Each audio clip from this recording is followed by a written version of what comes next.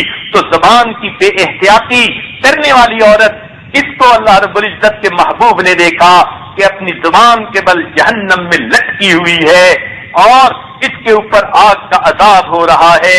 نبی علیہ الصلوۃ والسلام نے ارشاد فرمایا، میں نے تیسری عورت کو دیکھا کہ وہ قیامت کے وہ جہنم کے اندر اپنے پستانوں کے بل لٹکی ہوئی تھی، اس کے دونوں پستانوں میں سوراخ کر کے زنجیر ڈال دی گئی تھی اور ان کا پورا بدن اس کے اوپر تھا اور وہ لٹک رہی تھی۔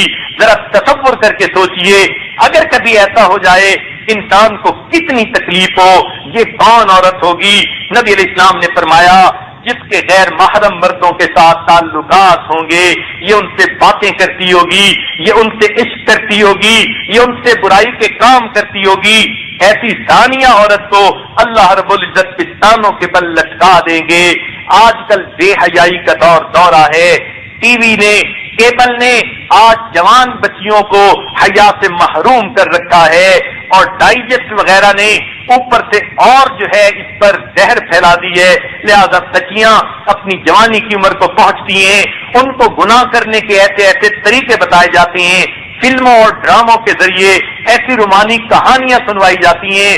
اور عجیب بات تو یہ کہ ماں باپ اپنے گھر میں کیبل کا کنیکشن خود لگواتے ہیں، چینل کا کنیکشن خود لگواتے ہیں، اور جوان بیٹیاں بھی دیکھتی ہیں۔ اور بعض گھروں میں تو ماں باپ کے اپنے کمروں میں ٹی وی علیحدہ ہوتا ہے اور بیٹیوں کے کمروں میں ٹی وی علیحدہ ہوتا ہے، اور بیٹیاں اپنی مرضی کی کیسٹیں خود منگا کے ویڈیو دیکھتی ہیں۔ جب یہ سکرین کے اوپر گناہوں کی کہانیاں سنیں گی، آخر انسان ہے، جوان ہے، ان کے اپنے اندر بھی یہی جذبے پیدا ہوں گے، پھر یہ چھپ چھپ کر گناہ کریں گی، ماں باپ کے ناک کے نیچے دیا جلائیں گی، کسی کو پتہ بھی نہیں چلنے دیں گی، مگر اپنی عزت خراب کر بیٹھیں گی، اپنے ناموس کو داغدار کر بیٹھیں گی۔ اگر ایسا ہوا، ماں باپ بھی اس گناہ میں برابر کے شریک ہوں گے کہ انہوں نے ان کا خیال نہ رکھا، اور اگر ماں باپ نے خیال رکھا مگر اس نے خود کرتوت ایسے کیے تو پھر یہ خود ذمہ دار ہوگی۔ مگر اس کو کس طرح لٹکایا جائے گا؟ حدیث پاک میں فرمایا گیا، پستانوں کے اندر سوراخ کر کے زنجیر ڈالی جائے گی اور اس کو اس کے اندر سے لٹکا دیا جائے گا، آگ اس کے جسم کو جلا رہی ہوگی۔ یہیں پر بس نہیں بلکہ آگے بھی بتایا، بات تو عجیب سی ہے لیکن سمجھانے کے لیے بتانی پڑے گی۔ نبی علیہ السلام نے فرمایا، زانیہ عورت کو دیکھا، اس کے سر کے اوپر اس مرد کی شرمگاہ ہے جس سے اس نے زنا کیا، اور اس میں سے پیپ نکل رہی ہے، اور وہ پیپ اس عورت کے منہ میں جا رہی ہے اور یہ اس پیپ کو پی رہی ہے۔ سوچئے تو صحیح، ایک آگ میں جلنے کا عذاب اور دوسرا اتنی بدبودار چیز پینے کا عذاب۔ نبی علیہ السلام نے فرمایا، اس عورت کی شرمگاہ سے ایسی گندی ہوا نکلے گی کہ جہنمی بھی اس کو سونگ کر اس پر غصہ کریں گے۔ یعنی جیسے ایک محفل کے اندر کسی انسان کے پیٹ سے بدبو خارج ہو اور وہ بہت گندی ہو تو محفل کے سارے لوگ اس کو بہت برا جانتے ہیں، تو جہنم کے اندر زناکار مردوں اور عورتوں کی شرمگاہوں سے ایسی گندی ہوا نکلے گی، سارے جہنمی اس کی وجہ سے منہ بنائیں گے اور کہیں گے یہ کون کمینہ ہے جس کی وجہ سے اتنی بدبو ہمیں سونگنی پڑی۔ تو یہ زنا اللہ رب العزت کی نظر میں اتنا برا کام ہے، اس طرح سے اس عورت کو عذاب دیا جائے گا۔ نبی علیہ الصلوۃ والسلام نے ارشاد فرمایا، میں نے چوتھی عورت کو دیکھا، اس کے پاؤں سینے پر بندھے ہوئے ہیں، ہاتھ سر کے ساتھ بندھے ہوئے ہیں، اور نبی علیہ السلام سے پوچھا گیا، اے اللہ کے نبی یہ چوتھی عورت کون ہے؟ نبی علیہ السلام نے فرمایا، یہ پاکی ناپاکی کا خیال نہیں رکھتی تھی، اس کو حیض سے پاک ہونے کے لیے جتنی احتیاط کرنی چاہیے تھی ہرگز نہیں کرتی تھی۔ عام طور پر دیکھا گیا اگر مغرب کے بعد بھی عورتیں حیض سے پاک ہو گئی ہیں تو سوچ لیتی ہیں اچھا صبح نہا کے نماز شروع کر دیں گی، عشاء چلی گئی، پرواہ نہیں کرتی۔ صحابیات کے بارے میں آتا ہے وہ اتنا خیال کرتی تھی کہ رات کو اٹھ کر چراغ جلا کر اپنے کپڑوں کو دیکھتی تھی. ایسا تو نہیں آدھی رات کو میں پاک ہو گئی اور میرے اوپر عشاء کی نماز پڑھنی لازم ہو, اور اگر میں فجر میں نہاؤں گی تو میری تو نماز قضا ہو جائے گی. تو وہ آدھی رات چراغ جلا جلا کے کپڑے دیکھتی تھی, اور اگر پاک ہو جاتی تھی اسی وقت غسل کر کے عشاء کی نماز ادا کیا کرتی تھی. آج تو عورتیں اس کی پرواہ اور احتیاط ہی نہیں کرتی, اس طرح فرض نمازیں قضا ہو جاتی ہیں. اسی طرح شادی شدہ عورتیں غسل جنابت کے کرنے میں دیر کر دیتی ہیں. فجر کی نمازیں قضا ہو گئیں, دوسری نمازیں قضا ہو گئیں. یہ جو پاکی ناپاکی کا اتنا خیال نہیں کرتی, غسل جنابت میں دیر کر دیتی ہیں. نبی علیہ السلام نے فرمایا اس عورت کو یہ عذاب ہوگا, اس کے پاؤں سینے پہ باندھ دیے جائیں گے, ہاتھ سر پر باندھ دیے جائیں گے. اور فرمایا کہ یہ وہ عورت تھی جو فرض نماز میں تاخیر کر دیتی تھی. اور یہ تو اکثر عورتوں کو دیکھا, ادھر اذان سنتی ہیں, فوراً نماز پڑھنے کی بجائے سوچتی ہیں یہ کام کر لوں پھر پڑھ لوں گی, اور یہ کام کرتے کرتے ایسا وقت آ جاتا ہے کبھی تو قضا ہو جاتی ہے اور کبھی قضا سے 10-15 منٹ پہلے بھاگ رہی ہوتی ہیں. میں نے تو نماز پڑھنی تھی, میں نے تو نماز نہیں پڑھی. تو نماز کو وقت بے وقت پڑھنا اور پاکی ناپاکی کا خیال نہ کرنا, اس کی وجہ سے اس عورت کو عذاب ہوگا.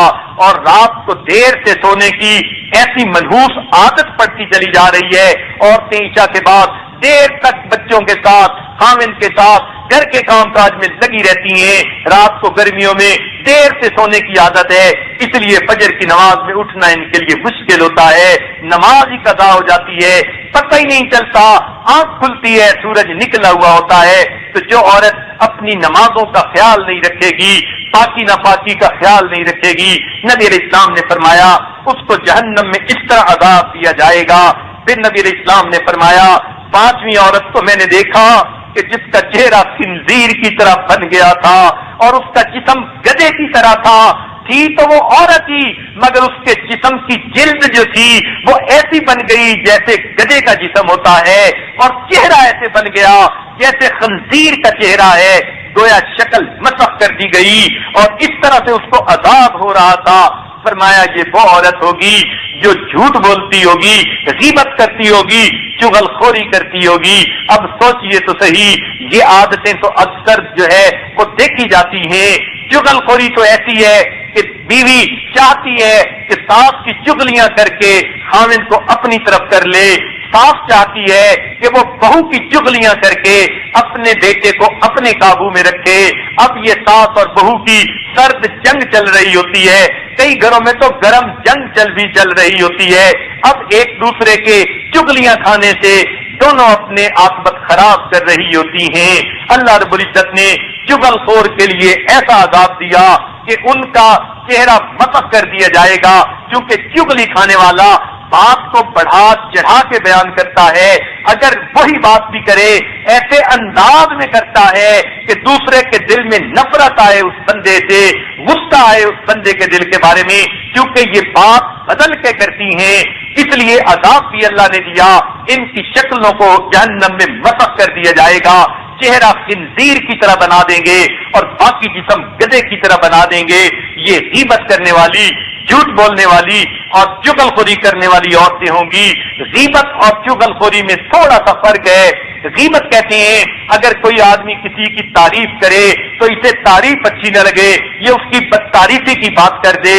کسی کے پیٹھ پیچھے بدتعریفی کی بات کرنا, اس کو تو غیبت کہتے ہیں. لیکن چغل خوری میں بات تو وہی ہوتی ہے, مگر ساتھ یہ بھی نیت ہوتی ہے کہ یہ بندہ اس سے دور ہو جائے. غیبت میں نیت ہوتی ہے یہ بندہ اس کو برا سمجھنے لگ جائے. تو غیبت اور چغل خوری میں یہ فرق ہے.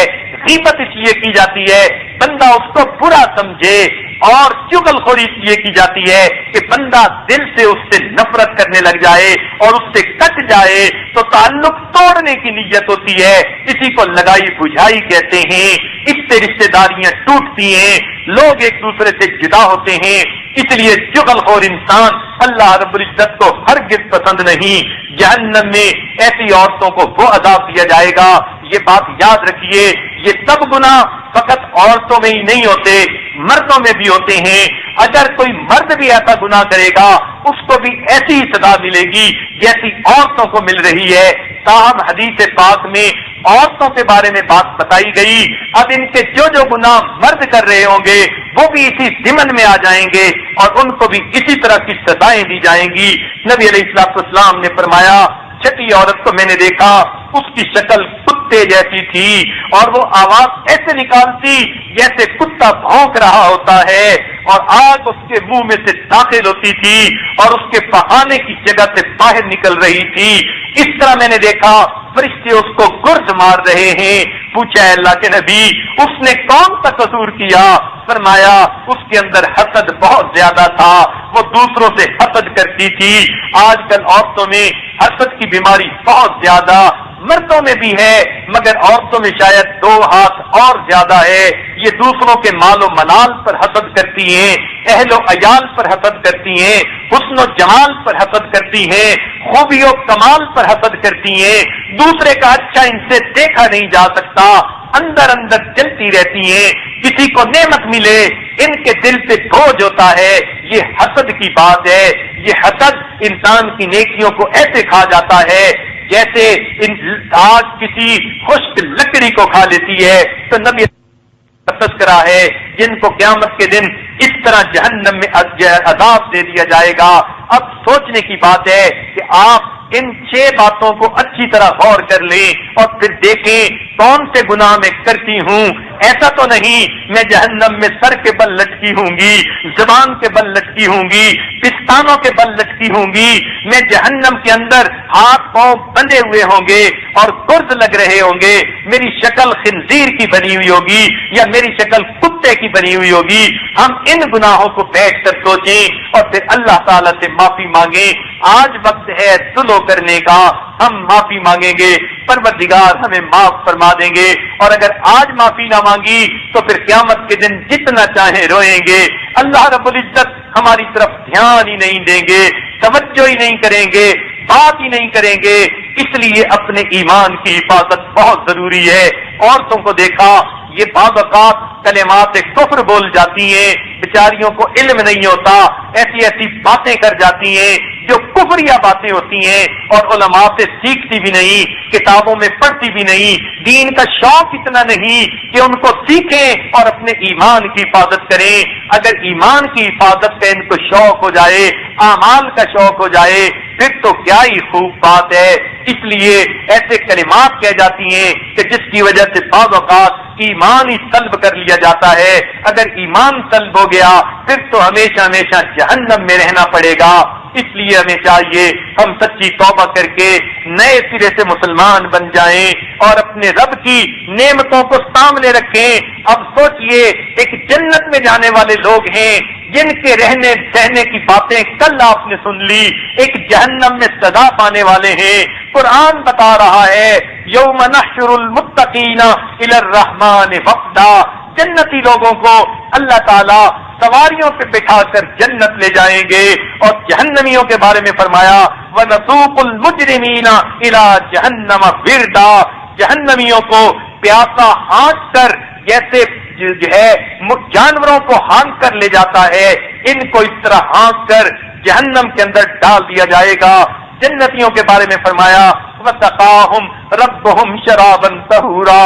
ان کا پروردگار ان کو شراب طہور پلائے گا اور فرمائے گا إِنَّ هَذَا كَانَ لَكُمْ جَزَاءً وَكَانَ سَعْيُكُمْ مَشْكُورًا.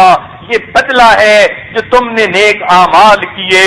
اور جہنمیوں کے بارے میں فرمایا وَإِن يَسْتَغِيثُوا يُغَاثُوا بِمَاءٍ كَالْمُهْلِ يَشْوِي الْوُجُوهَ بِئْسَ الشَّرَابُ. کتنا برا مشروب پینے کے لیے دیا جائے گا تو زندگیوں میں کتنا فرق ہوگا. اب ہم فیصلہ کر لیں ہم کس طرف جانا چاہتے ہیں.